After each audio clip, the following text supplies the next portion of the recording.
뭐 만드는 회사죠?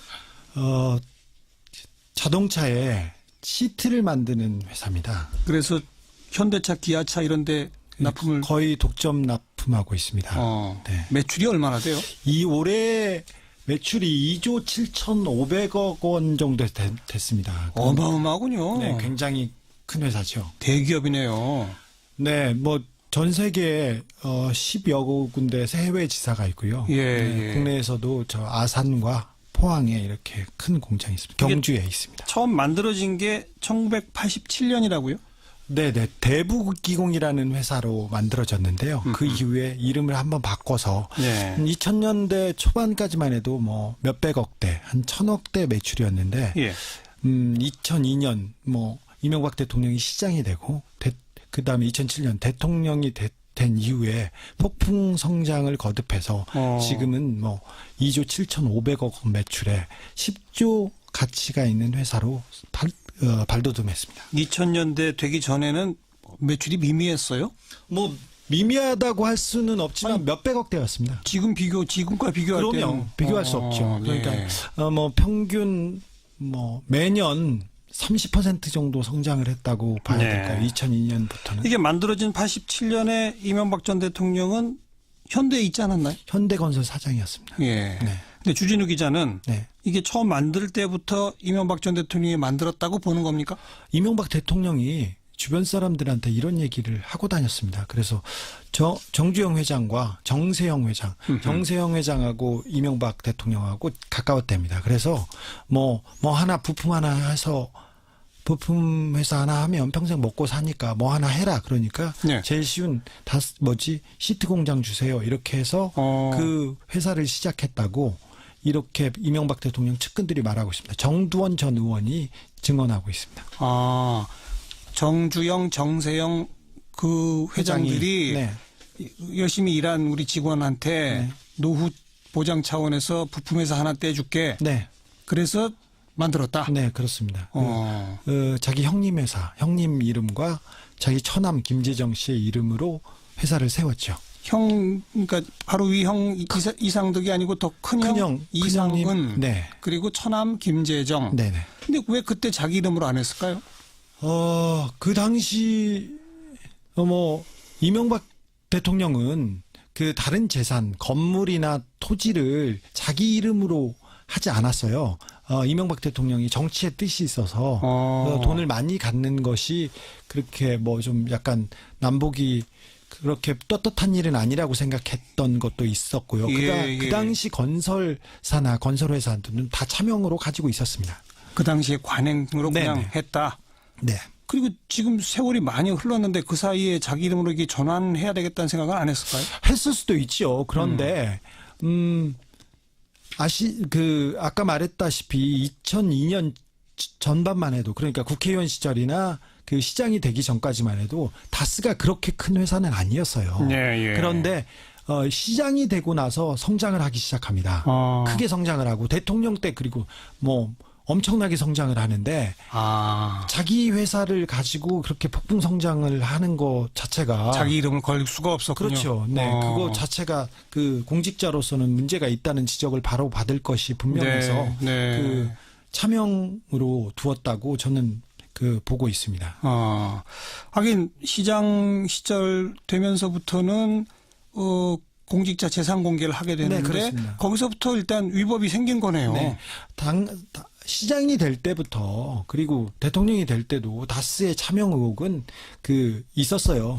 우선 뭐 다스 다니는 분들이 이게 뭐 이명박 대통령 거라고 얘기하고 관계자들도 그렇고요. 다스에 있는 모든 중역들이 이상은과 이 김재정하고는 관련이 없고 이명박 대통령 관계인들이 다 있어요. 그리고 임원들도 그렇고 주주들도 이명박 대통령 지인들이 가 있습니다. 현대건설에서 같이 회사를 하던 분들이 주주이자 회사의 중역으로 있어요. 김재정 씨는 모르고 이상은 씨도 몰라요. 그리고 뭐 김재정 씨나 이상은 씨는 회사에 안 나왔어요. 네. 그리고 김재정 씨는 얼마 전에 돌아가셨죠. 사망했고 아까 일부 시간에도 다뤘습니다만 그 상속세를 내는 과정 여기도 지금 의혹이 또 있네요.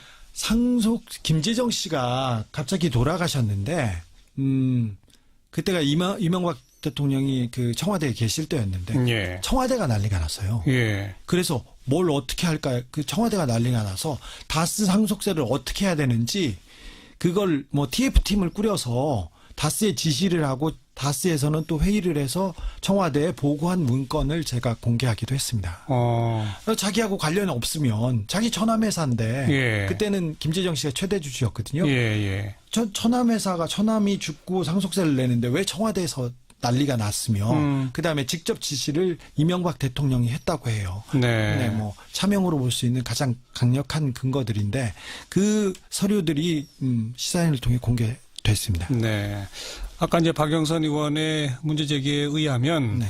김재정 씨 소유의 부동산도 많이 있고 네. 그러면 이제 상속세를 못 받게 되면 부동산을 담보로 해서 돈을 받잖아요. 보통 국세청이. 예, 보통 세금을 내라고 하면 돈을 갖다 내죠. 현금이죠. 예. 현금이 안 내면 부동산을 잡아서 내거나 아니면 부동산을 받습니다. 네. 그래도 못 받을 경우 이렇게 주식을 받는데 예. 비상장 주식이고 예. 가치를 어떻게 정할 수도 없어요. 예. 근데 이 가치를 어떻게 정하고 어떻게 세금을 내고 주식으로 어떻게 해라 이런 내용이 청와대에서 다스로 내려보낸 문건이 있었습니다. 그리고 국세청은 그대로 편의를 봐주고. 그렇습니다.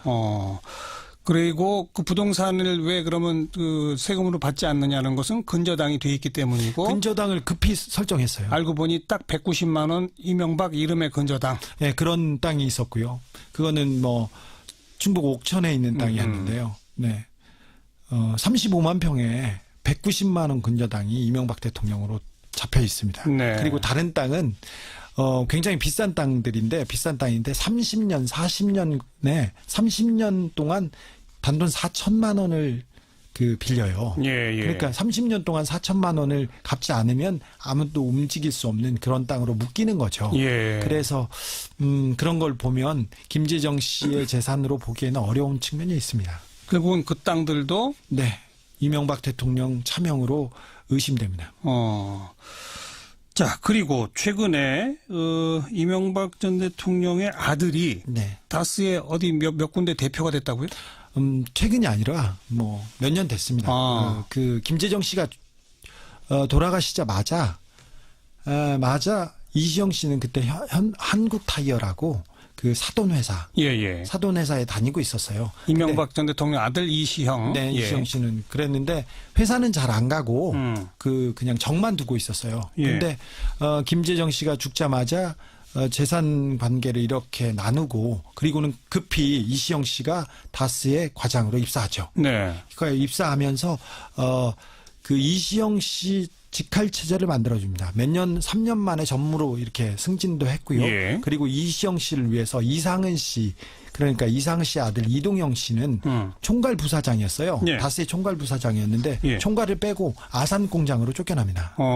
뭐 자천이라고 볼 수 있죠. 그리고는 이상은 씨나 김재정 씨가를 통해서 들어온 사람이나 친인척들이 다 배제되고 그리고 이시영 씨와 가깝거나 아니면 이명박 대통령과 가까운 사람들이 그 중요한 자리에 다 차지합니다. 네. 그러니까 신학수 같은 사람은 청와대에 있던 사람인데 다스의 감사로 간다거나 이렇게 해서 이게 진용이 꾸려지는데 그러면서 자회사 해외 투자를 급속도로 늘리는데 특별히 해외에서는 그 회사의 대표는 이시영 씨가 맡고 그리고 다스의 자회사가 80개까지 늘어나는데 여러 회사가 이시영 씨의 차명 회사로 의심되고 있습니다. 네. 그러니까 서류상 대표로 돼 있는 이상은의 아들은 좌천되고 네. 서류상 주식이 전혀 없는 이명박 전 대통령의 아들이 핵심 대표를 맡게 되고. 네네. 총괄 전무로 지금 다스의 본사에서 경주에서 지금 업무를 보고 있습니다. 그리고 해외 법인들에서는 대표로 선임되고. 네, 그렇습니다. 네. 그런데 지금 이제 과연 다스가 누구 거냐? 다스의 실소유주가 이명박이라는 걸 밝혀내는 것이 이게 법적으로도 매우 중요한 문제가 돼버리는 게 이게 BBK랑 연결이 되는 거 아닙니까? 그렇습니다. 다스의 돈이 BBK로 넘어갔고 다스가 BBK에 투자한 형식으로 투자했는데 그때 뭐 다스와 BBK는 관계가 없고 그냥 단순 투자로 끝났어요. 네. 이명박 대통령하고도 관계가 없다고. 예. 그런데 이명박 대통령 재임 시절에 그 김경준이 그 투자자들로부터 그 주가 조작을 통해 얻은 불법 이익을 예. 그 스위스 은행에 가져다 놨는데 예. 거기에 스위스 은행에서 140억이 다스로 송금됩니다. 예. 근데 알고 보니까 청와대와 외교부와 검찰이 서로 합동작전을 펼쳐서 이 돈을 가져다가 다스로 줬어요. 네. 이명박 대통령하고 아무런 상관이 없다면 뭐 그냥 넘어갈 수도 있는 일이지만 공권력이 그것도 청와대가 움직여서 이런 그 움직임으로 해외에 있는 묶여있는 돈을 갖다 줬다는 것이 네. 일단 기본적으로 굉장한 공권력이 움직인 거지 않습니까? 근데 본인의 돈을 뺏기 위해서 남을 협박하고 김경준 씨는 감옥에 있었으니까 협박했다고 그렇죠. 할 수 있고요. 그다음에 그 직권으로 그걸 가져온 것이 직권남용에 이게 됩니다. 자기 사기업 그리고 사리사욕을 채우기 위해서 공권력이 동원됐으니까 예. 직권남용으로 예. 볼 수 있고요. 예. 그리고 청와대에서 또 외교부에서 관련된 문건들은 또 다수 확보가 되어 있죠. 네, 그게 공개됐는데 예. 청와대에서 그 다스 BBK를 위해서 움직였던 행정관이 자기가 만든 문건이라고 이미 시인한 상태입니다. 네. 그래서 사리사욕을 위해서 공권력이 움직였다는 그 직권남용이 바로 해당돼서 이 네. 부분은 사법 처리 가능성이 바로 있습니다. 그래서 이번에 검찰이 수사에 나선 것이고요. 다스가 이명박 대통령의 것이라면 다스에서 일어났던 수상한 돈거래, 특별히 해외에서 일어났던 돈거래가 외환거래법에 거의 걸릴 가능성이 큽니다. 이거는 사법 처리가 불가피한 내용입니다. 직권남용 외환거래법. 네. 게다가 BBK에 투자했다가 돈을 떼인 피해자들이 네. 이명박 전 대통령하고 김재수 전 LA 총영사를 고발했던 사건이 있고 네, 고발했습니다. 지금 수사에 착수했잖아요. 네네. 김재수 전 LA 총영사는 어떤 역할을 한 겁니까? 김재수 저 LA 총영사는 그분은 이명박 그 대통령의 변호사였어요. BBK 돈을 찾으려고 개인적으로 썼던 변호사인데 예. 이분이 이명박 대통령이 당선되자마자 LA 총영사에 임명됩니다.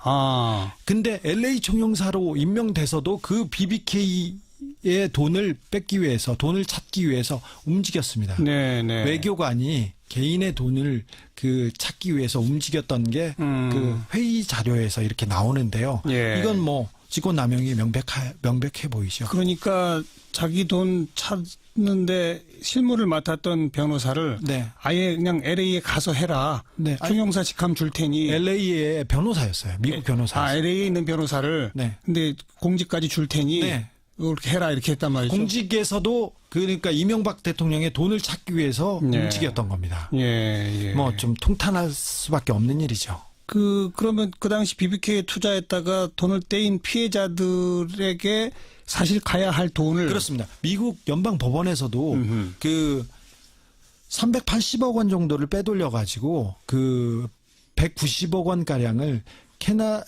스위스에 있는 비밀 계좌에 네. 넣어놨어요. 네. 알렉산드리아라고 네. 이름을 만들어서 네. 이거는 김경주 씨 딸 이름과 연결되는데 그 돈이 BBK에 투자한 소액 투자자들의 돈이지 다스의 돈이지 아니라고 법원에서 판결을 했습니다. 네. 다스가 건 소송에서 다스는 졌고요.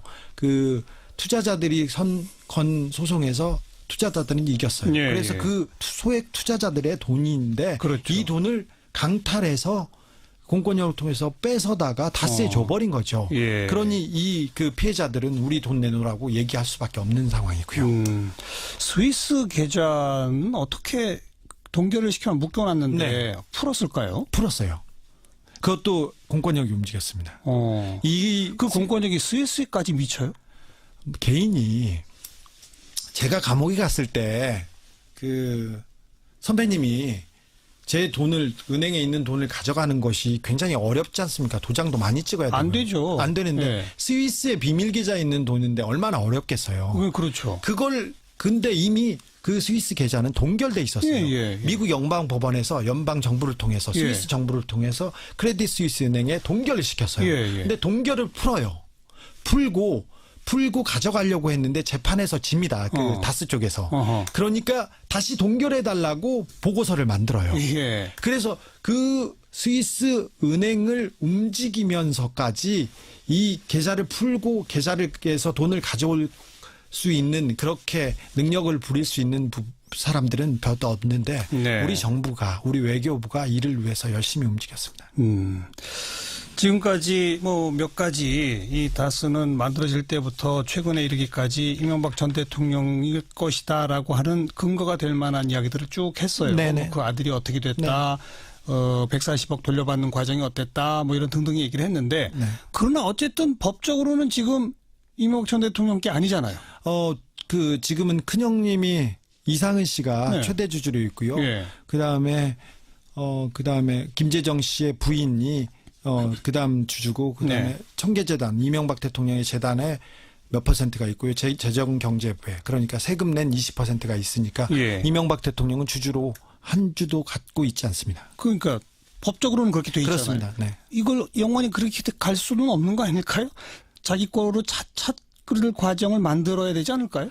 적어도 아들한테 물려주든지 뭐 어떻게든. 그러려고 골치를 앓다가 김재정 씨가 돌아가시고 상속세 부분으로 골치를 앓아서 이명박 대통령이 그 논현동 자택에서 이 문제를 어떻게 할 것인지 회의를 열었대요. 내부 사람들의. 예. 내부의 그 회의에 그 참여했던 사람의 증언입니다. 그런데 그래서 워낙 복잡한 문제여서 양심 선언을 해서 아들한테 물려주자. 그게 낫다고까지도 얘기를 했었는데 네. 대통령 탄핵과 이 박근혜 정권의 몰락 때문에 거기까지는 가지는 않았는데 네. 그래서 거기 고민이 많으리라고 보는데 예.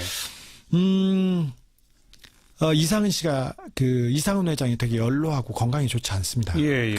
그런데다가 이시영 씨한테 빨리 넘겨줘야 되는 시간이 어려워서 예. 지금 과도기에 있는데 다스는 누구 거냐 국민들의 관심이 갖기 시작해서 지금 네. 굉장히 난처해하고 매일 회의를 하고 있는 게 다스의 난처할 수밖에 없겠네요. 현재 입장입니다.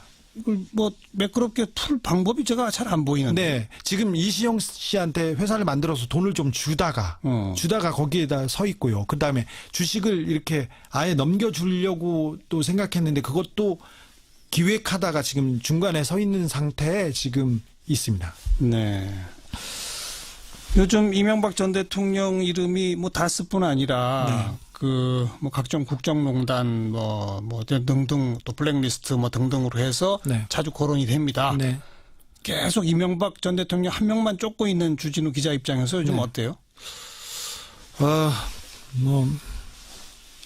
저는 국민 여러분들이 이명박 각하에 대한 관심을 가져줘서 감사하죠. 사실은 우리 사회가 우리 국가가 앞으로 나아갈 수 있는 때였어요. 그런데 이명박 정부 들어서 모든 게 역행하고 법치주의 민주주의가 무너지기 시작했고 그리고 돈만 최고라고 생각하고 취직만 최고라고 생각하면서 사회의 가치도 바뀌었다고 생각해요. 예. 이명박 대통령 때 이 패러다임이 바뀌었다고 생각하는데 그래서 우리가 지금 아직도 경제적 어려움, 그다음에 취업의 어려움, 여러 어려움에 있고 남북 문제도 묶여 있다고 생각하는데 네. 그래서 이명박 대통령이 이제 테이블 위에서 이제 화제로 오르면서 우리 사회가 어떻게 나가야 되는지도 조금 한번 고민했으면 하고요. 그분은 정치를 얘기하고 국가와 민족을 얘기했지만 사실은 자기 사리사욕을 채우기 위해서 정치를 하고 대통령이 됐다고 생각합니다. 그래서 이 정치의 의미에 대해서도 국민들이 한번 다시 생각해보는 계기가 됐으면 합니다. 네. 사법 처리 될까요? 됩니다. 네. 지금 이제 큰 건으로는 국정원 원세훈 전 원장 시절의 각종 댓글 공작 등등등. 댓글 공작하고 블랙리스트 건이 지금 큰 적폐로 떠올랐는데 사실은 그걸로 이명박 대통령을 사법 처리할 수는 없을 거예요. 왜요?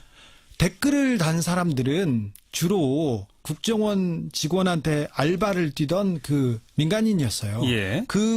댓글을 다는 사람 그리고 책임자 위에 원장, 차장 실장, 예. 원장까지 와서 원장이 이명박 대통령을 불어줘야 되는데 예. 거기까지는 어려울 겁니다. 안 부를 거다. 네, 블랙리스트 건도 지금 뭐 사회적으로 큰 관심은 있지만 국정원의 적폐 중에 저는 10번째, 20번째 과제라고 생각해요. 네. 문화예술팀 그러니까 국정원에서도 제일 한직에 하던 일이에요. 거기에 근데 유명인들, 연예인들이 있어서 굉장히 문제가 크지만 예. 화이트리스트 그리고 국정원의 특수활동비 이런 부분까지 수사가 진행돼야 되는데 거기까지는 굉장히 더디거든요. 네. 국정원의 특수활동비 이 부분을 이명박 대통령과 원세훈 원장이 많이 만졌어요. 근데 여기까지 수사가 가려면 굉장히 많은 길이 남아 있습니다. 이 부분으로 이명박 대통령이 사법 처리되기는 어렵고요. 네. 결국은 이명박 대통령이 저지른 과오 중에 돈을 빼먹은 거, 돈을 빼돌린 그 저수지를 찾는 것이